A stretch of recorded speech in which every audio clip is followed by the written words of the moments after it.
Hello' বন্ধু-বান্ধৱীসকল, কি খবৰ? আশা কৰো সকলোৰে খবৰ ভাল। বন্ধু-বান্ধৱীসকল, তোমালোকক স্বাগতম জনাইছো আমাৰ এই চেনেলত। অসম পুলিচৰ নতুন নতুন পদ মুকলি হৈছে, য'ত তোমালোকে আবেদন কৰিব পাৰিবা।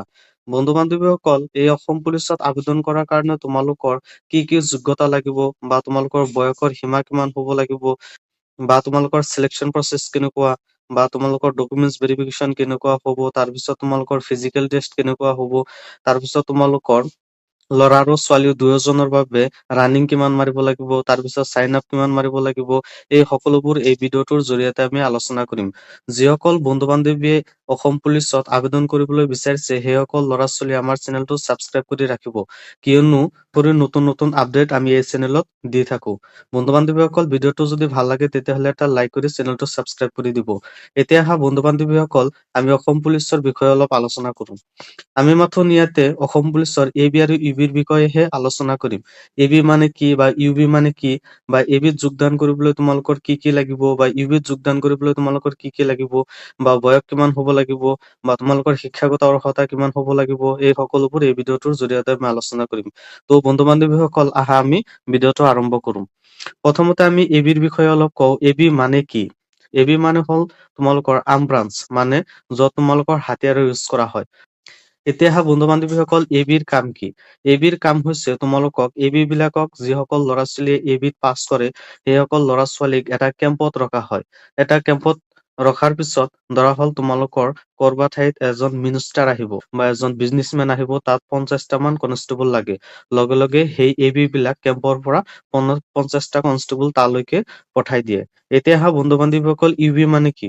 ইউবি মানে হ'ল আনআৰ্ম ব্ৰাঞ্চ, য'ত হাতিয়াৰৰ ইউজ কৰা নহয়। এতিয়া অহা ইউবিৰ কাম কি? ইউবিৰ কাম হৈছে বন্ধু বান্ধৱীসকল, ইউবি বিলাক সদায় থানাতে থাকে, আৰু তোমালোকৰ যিবিলাক অফিচিয়েল কাম কাজবোৰ কৰে, সেই অফিচিয়েল কাম কাজবোৰ ইউবি বিলাকেই কৰে। ইউবি বিলাকে তোমালোকৰ যেনেকুৱা ধৰা, তোমালোকৰ যদি পিআৰচি বনাব লাগে, বা তোমালোকৰ যদি পুলিচ ৰিপৰ্টৰ ভেৰিফিকেশ্যন লাগে, বা তোমালোকৰ যদি পুলিচ ৰিপৰ্ট লাগে, তেনে ক্ষেত্ৰত তোমালোকৰ ইউবি বিলাকে কাম কৰে। এতিয়া অহা বন্ধু বান্ধৱীসকল, এবিত যোগদান কৰিবলৈ তোমালোকৰ কি কি যোগ্যতা লাগে? যদি তুমি এবিত যোগদান কৰিবলৈ বিচৰা, তেতিয়াহ'লে তোমালোকৰ মিনিমাম মেট্ৰিক পাছ কৰিলেও হৈ যাব। আৰু যদি তুমি ইউবিত যোগদান কৰিবলৈ বিচৰা, তেতিয়াহ'লে তোমালোকৰ ছেকেণ্ডাৰী পাছ কৰিব লাগিব, কিয়নো যিহেতু ইউবি বিলাক থানাতে থাকে আৰু অফিচিয়েল কাম কাজবোৰ কৰিবলগীয়া হয়, সেয়েহে মিনিমাম হাই ছেকেণ্ডাৰী পাছ কৰিব লাগে। তো বন্ধু বান্ধৱীসকল, এবি আৰু ইউবি মানে কি আৰু এবি ইউবিৰ কাম কি, সেই সকলো কথাখিনি আমি ইয়াতে বুজি পালো।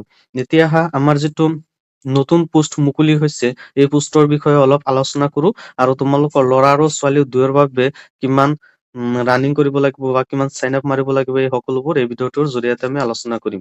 তো বন্ধু বান্ধৱীসকল, প্ৰথমতে আমি ইয়াতে যদি ভেকেঞ্চিৰ কথা আলোচনা কৰো, তেতিয়াহ'লে তোমালোকৰ টোটেল ভেকেঞ্চি আছে 1715টা।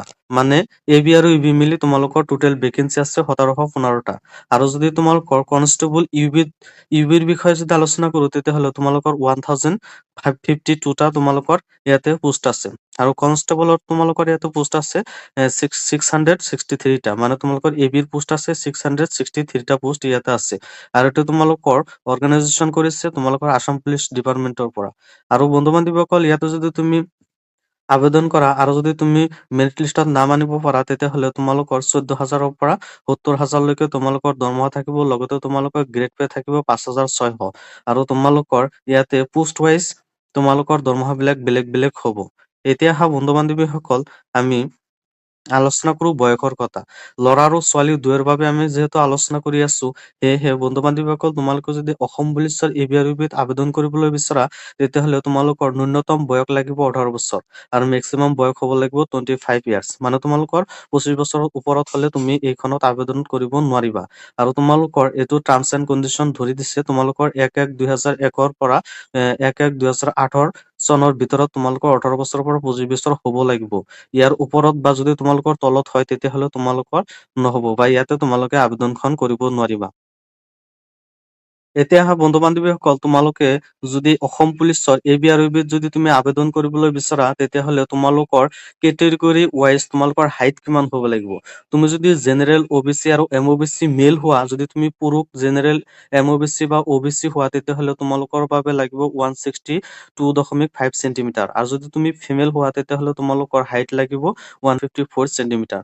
আৰু যদি তুমি SC মেল হোৱা, তেতিয়াহ'লে তোমালোকৰ হাইট লাগিব 162.5 চেণ্টিমিটাৰ। আৰু যদি তুমি ফিমেল হোৱা, তেতিয়াহ'লে 154 চেণ্টিমিটাৰ হ'লেই হৈ যাব।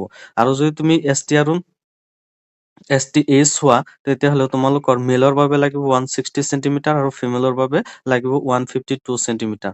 এতিয়া আহা বন্ধু-বান্ধৱীসকল, আমি আলোচনা কৰো চিষ্টৰ বিষয়ে। ইয়াতে আৰু এটা গুৰুত্বপূৰ্ণ কথা কৈ থৈ যাওঁ, তোমালোকৰ ইয়াতে ফিমেলৰ কোনো ধৰণৰ চিষ্ট নালাগে বা তোমালোকৰ ইয়াতে গণনা কৰা নহয়। এতিয়া আহা বন্ধু-বান্ধৱীসকল, পুৰুষৰ বাবে তোমালোকৰ নৰ্মেলত লাগিব, তোমালোকৰ যদি তুমি জেনেৰেল, OBC আৰু MOBC কেণ্ডিডেট হোৱা, তেতিয়াহ'লে তোমালোকৰ নৰ্মেলত লাগিব 80 চেণ্টিমিটাৰ আৰু তোমালোকৰ মেক্সিমাম 85 চেণ্টিমিটাৰ। আৰু যদি SC STP হোৱা, তাৰপিছত তোমালোকৰ লাগিব 80 চেণ্টিমিটাৰ নৰ্মেলি আৰু তোমালোকৰ মেক্সিমাম 85 চেণ্টিমিটাৰ। আৰু যদি তুমি STH হোৱা, তেতিয়াহ'লে তোমালোকৰ পুৰুষৰ বাবে লাগিব 78 চেণ্টিমিটাৰ আৰু তোমালোকৰ মেক্সিমাম 83 চেণ্টিমিটাৰ হ'লেই হৈ যাব। এতিয়া আহা বন্ধু-বান্ধৱীসকল, তোমালোকে যদি অসম পুলিচৰ এবি আৰু ইউবিত আবেদন কৰিবলৈ বিচাৰিছা, তেতিয়াহ'লে তোমালোকৰ ৰানিং কিমান মাৰিব লাগিব বা কিমান সময়ত তোমালোকৰ কিমান যাব লাগিব। তুমি যদি মেল হোৱা, তেতিয়াহ'লে তোমালোকৰ 14 মিনিটত 3200 মিটাৰ যাব লাগিব। মানে তুমি যদি 14 মিনিটত তুমি 3200 মিটাৰ, তোমালোকে ভাল এটা মাৰ্ক পাবা। যদি তুমি মেক্সিমাম তোমালোকৰ 14 মিনিট, যদি তুমি 11 মিনিট বা 10 মিনিটত যাব পাৰা, তেতিয়াহ'লে তোমালোকে বেছি এটা ভাল মাৰ্ক পাবা। আৰু যদি তুমি তাতকৈ অলপ সময় বেছি লাগে, তেতিয়াহ'লে তোমালোকৰ কম মাৰ্ক পাবা। আৰু যদি তোমালোকে ফিমেলৰ কথা ইয়াত আলোচনা কৰো, তেতিয়াহ'লে তোমালোকৰ 1600 মিটাৰ, তাৰপিছত তোমালোকৰ 8 মিনিটত ক্লিয়াৰ কৰিব লাগিব। তুমি যদি 8 মিনিটৰ আগতে ক্লিয়াৰ কৰিব পাৰা, তেতিয়াহ'লে তোমালোকে ইয়াতে এটা 20 মাৰ্ক পাই যাবা। তো বন্ধু-বান্ধৱীসকল, তোমালোকে ৰানিঙত বেছিকৈ গুৰুত্ব দিবা, কিয়নো তোমালোকৰ ৰানিঙত তোমালোকে এক্সেলেণ্ট মাৰিব পাৰিলে তোমালোকৰ মাৰ্ক বহুত আগুৱাই যাব, মানে তোমালোকে 20 মাৰ্ক এটা পাই যাবা।